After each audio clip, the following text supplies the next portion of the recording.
काल साजिला अंधार राति घर भितरे शोइथिबा बेले घटिगला सांघातिक घटना।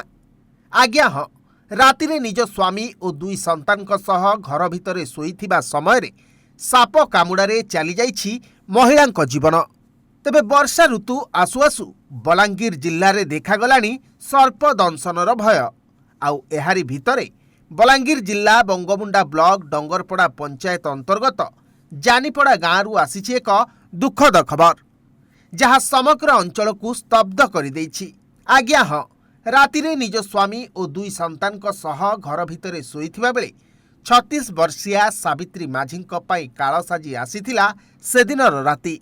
तेबे एक कला और धला रंगर विषाक्त सापटी जहाकू चिति साप बा कॉमन क्रेट होइथिबा अनुमान करा जाउछि।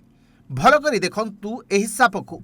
रातिर अंधकार भितरे सापटी घर को प्रवेश करी सावित्री को दंशन करिथिला। आउ तापरे परिवार लोके तुरंत तांकू स्थानीय हॉस्पिटल को एवं परे भीमभोई मेडिकल कॉलेज और हॉस्पिटल को नहीं जाइथिले। हेले डाक्टर को समस्त प्रयास सत्वे भी तांको जीवन बंची पारि नाही। सांप चाबी देला आज्ञा मोर स्त्री के सुई 3 बार आज्ञा चाबी देला। सकाले संध्या सकाले 5:30 बजे आड़े सांप के देखनु आरे नहीं जानमु आज्ञा कोला धोपतिला। तापर मुड़ पुलुचे बोला कोड़ा बांजी आनु कोड़ा बांजी रे मैं देखले आउ सुजा पतर कले आउ बलांगीर रेफर कर दिले। अच्छी भी थी आज्ञा भल कंडीशन थिले आर आनथिनु कोंडा बांजी किछु नहीं बोले मेडिसिन पतर जा लागबार कथा लगाले आउ इने तो आँख बंद हो कोटा बलांगीर पले जाओ बोले। सावित्री मृत्यु परे स्वामी और पुओ झीओं उपरे दुखर पहाड़ भांगी पड़ी।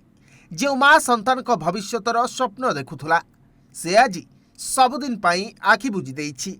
अचानक माँ को हराई दुई शिशु बेसहारा हो पड़ता बेले गाँव में शोकाकूल परिवेश सृष्टि होइछि। बलांगीर मुना गौड़ रिपोर्ट, ओडिशा भास्कर।